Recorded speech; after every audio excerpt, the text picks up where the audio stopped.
Hello, and thank you for tuning into this week's Mayor's Update. As always, we have a lot of important information to share with you here this week, so please feel free to share this video with your friends, family, relatives, and anyone else you think might find this information helpful over the course of the coming week. It was quite a busy week this past week here in Gardner with a lot going on at last week's City Council meeting, some stuff getting ready for the next coming week as we enter into the Christmas and holiday season.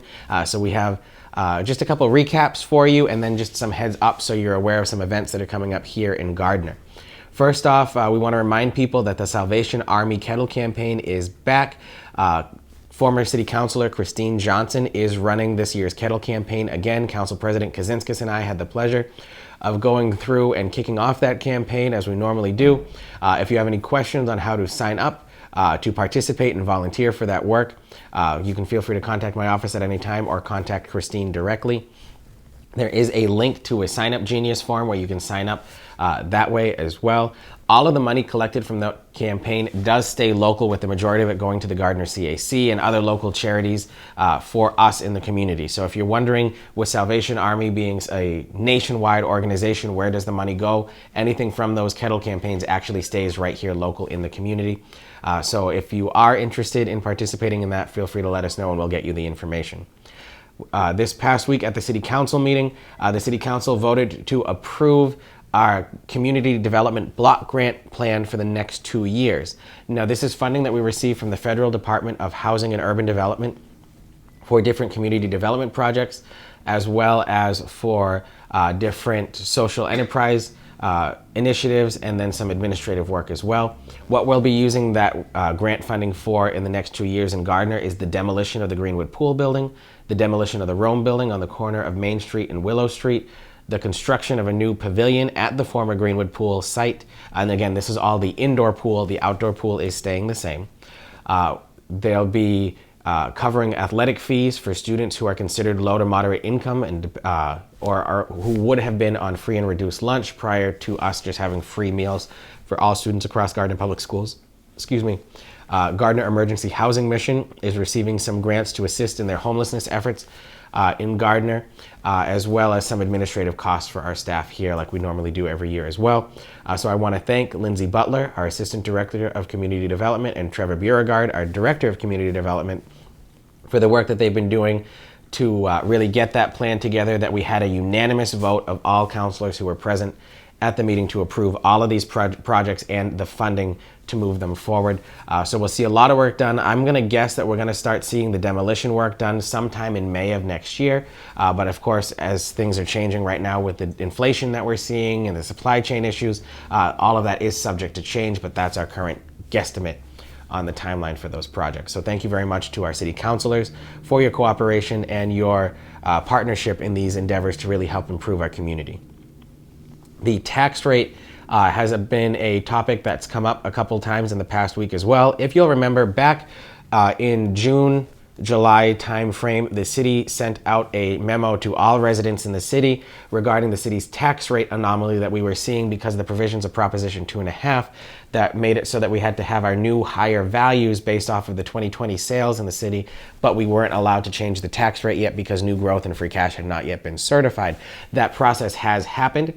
It's looking like the tax rate for the the third and fourth quarter of this current fiscal year is going to be $16.16. That's just over a $2 reduction in the tax rate, which is currently at $18.59. Again, as we mentioned in that thing there's only so much that the tax rate can move because Proposition 2.5 does cap how much the city can collect in total in taxes. So if valuations increase, the rate has to decrease to meet that same number. So because of that anomaly that we saw earlier in the year, most residents in the city will be noticing that they basically prepaid a lot for the third and fourth quarter for their property taxes. So you actually should be seeing a reduction in what your payments will be for the third and fourth quarter of this fiscal year. So when the real property tax bills come out, that new tax rate will be reflected. That said, some of you may see that the City Council on December 5th will be having a public hearing for what's called the tax classification. There's normally a lot of misconceptions as to what this public hearing is, as to whether it's about the tax rate itself or the tax classification or some other type of item that has to be talked about there. The tax rate is set based off of what the city needs in order to fund the budgetary operations of the city based off of what revenue projections are for the city now that it's coming in with new growth and things like that. That is actually not the topic of discussion at the tax classification hearing. What the topic of discussion at that hearing is whether or not the city goes from what's called a single tax rate, which is what we've always had here in Gardner, where everyone pays the same tax rate, or what's called a split tax rate, in which residences pay a lower tax rate and then commercial and industrial properties, so our business community, actually pay an increased rate to make up that difference. This is something that larger cities like Boston, Worcester, Springfield, Holyoke, those places have a split tax rate, but they've also got a much larger business community. It also is something that actually tends to deter businesses from coming in to the city if you have a split tax rate, because it's almost like you're punishing the businesses to help the residents. Where if we do a single tax rate, everyone's paying the same. It's, you know what you're going to be paying when you come into Gardner. So we are going to be, or the administration, I should say, is going to be advocating at that hearing for a single tax rate like we've done before. But I want to make sure, again, people know that the topic of that public hearing and the discussions that are going to be had is not about the $16.16 as to what the tax rate's going to drop to. It's about whether or not to stay with that single tax rate and adopt a factor of 1, as it's known, or go to that split tax rate and raise taxes for businesses in the city and what's called a factor of 2. So that's going to be the topic of that public hearing. That's confusing. Proposition 2.5 has a lot of different separate intricacies that are in there that are very fine-tuned, detail-oriented. So if you have any questions on any of those procedures, you can always feel free to contact my office and we'll be happy to get that information to you as well. This past week, the City Council did vote to approve my supplemental budget proposal that was put before them. So as a result, now we will be adding an additional inspector in our health department. They will cover all food inspections for all restaurants and any place that sells food, as well as housing inspections for any apartment units or new housing in the city. These are required inspections that are done by law. We currently have about 130 food permits issued every year in Gardner that have to be inspected twice a year, once in the spring and once in the fall, and then apartment units on an as-needed basis. With the anticipated growth that we're having in housing in the downtown alone and the several different restaurants that should be opening their business within the city in the next 3 years, this additional inspector should really help us not only catch up to what we need to be doing right now, but also set us on a pace that we won't lag behind when those new places open up. So looking forward to that position beginning soon. We've also reinstated the domestic violence advocate at the Gardner Police Department. This is something I'm very happy and proud that we were able to do. This position was a city position that was cut around the 2005 timeframe. However, the need is there for those types of resources to get someone who's in a dangerous relationship situation out into a safer environment. So again, those different positions will be posted shortly. I'm going to guess sometime in January, so that we can get those onto our city employee roles and get those out so people can start applying, so we can get those services out to the public.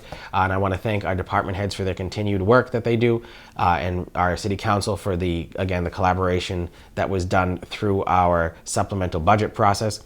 All of the information on the supplemental budget was actually talked about at the informal meeting of the City Council that took place at 6 o'clock before the regular City Council meeting at 7:30. So if you're looking for any information on what was included in that supplemental budget that totaled about $250,000, you can find that on the video of the informal meeting, not of the regular City Council meeting. So just know that there is a difference if you are looking for the information that's included there. We want to remind people that Small Business Saturday is taking place this Saturday, the day after Black Friday, so go out and support our local businesses. But us here in Gardner have proclaimed Small Business Month. With everything that's happened in the past couple years, our small businesses have still been there to support us and sponsor different events in the city and work to make sure Gardner stays as unique and special as it is, so that people do feel proud to call this place their home. So we want to make sure that we're supporting that as much as we can. So Small Business Month is here in Gardner. And as a way to help perpetuate that and help get that idea out there, the City Council has voted to approve Council President Kaczynskis and my proposal to waive all parking meter fees in the downtown for the entire month of December. So from December 1st to December 31st, you do not need to put a penny in the parking meters in downtown. There is still a 2-hour parking limit that is set by ordinance. So you are still subject to a 2-hour parking limit in the downtown. However, you do not have to pay for the meters. Really make sure that if you are going out Christmas shopping or doing anything else for the holidays, that you do try to promote our local businesses throughout the city, not just in our downtown, but as a way to help that, we have waived the parking meters for December. I want to say a special congratulations to all of our high school sports teams. Our cheerleaders just placed second at states and are headed to Dallas for the national competition sometime in January. Our soccer team ended up in the quarterfinals, with girls soccer just falling short of that, and then boys soccer making it almost to the semifinals there. So congratulations to those. Our boys soccer team was also highlighted in a recent article in the Gardner News that highlighted that we've actually got students on that team that speak about 7 different languages and come from about 5 different countries that have all moved to Gardner and are now on the same sports team. So it's really emblematic of actually the change that we're seeing here in the city. Gardner's always spoken several different languages, be it French, Polish, English.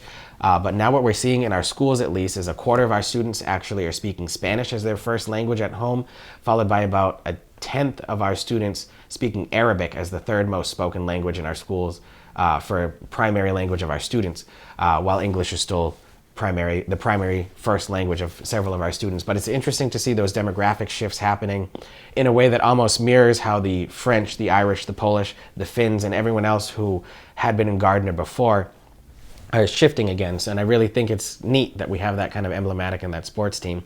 And then congratulations to our cross country team as well for making it to states.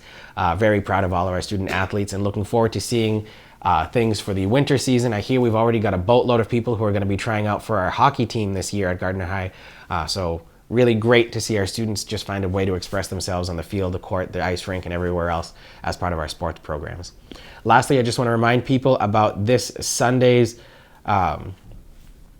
Christmas parade, holiday stroll, and tree lighting. We're going to be setting up on Pleasant Street in front of Gardner City Hall at 4 o'clock, and the parade will step off at 4:30 p.m. The parade will go from in front of City Hall on Pleasant Street, a little bit of City Hall Avenue onto Main Street, then from Main Street up Central Street, and then end at Monument Park. The parade participants include the Gardner Fire Department, the Gardner Police Department, a couple of our different Boy Scout and Girl Scout troops from the Gardner area, Holy Family Academy, the Greater Gardner Community Choir, the Gardner High School Wildcat Marching Band, the Gardner Middle School Bobcat Chorus, and then Santa will be led in on a carriage drawn by Belgian draft horses, similar to Clydesdale horses, brought from the Triple T Family Farm in Stafford, Connecticut, and that horse-drawn carriage is being sponsored by GFA Credit Union. So thank you very much to GFA for sponsoring that. Thank you very much to Gardner Square 2 for sponsoring the additional Christmas decorations on the facade of Gardner City Hall to really help kick off the Christmas spirit. And thank you to everyone who's participated in the Memorial Lights campaign. If you have any more donations for the Memorial Lights campaign that Square 2 puts on every year, again, you can pick up those forms at either my office, John's Sports Shop, or the Velvet Goose, and you can drop them off at any of those 3 locations or the drop-off box in front of Gardner City Hall as well.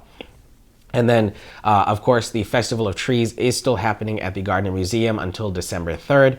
Wednesdays and Thursdays from 1 p.m. to 4 p.m., Fridays from 1 p.m. to 7 p.m., and Saturdays and Sundays from 10 to 4. And again, the final drawing on the tree raffles at the Festival of Trees at the Gardner Museum will be at 4 p.m. on December 3rd.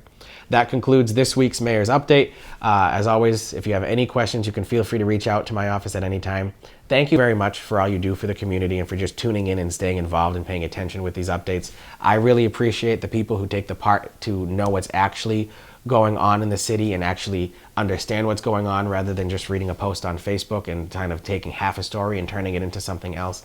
But I also want to say thank you to all of our City Hall employees who really make my job easier here as mayor. I serve on a great team of people who really work throughout the city to make this a better place, not just here in City Hall, but just people who volunteer their time. Gardner's a very special place and we're very blessed to be here. So as we go into the Thanksgiving holiday, from the bottom of my heart, thank you to everyone who's involved, and I look forward to getting into the Christmas season, which I'm sure many of you know is my favorite time of year, with a really grateful spirit and seeing how we can continue to do that as we move into our 100th year. Thank you very much and have a great day.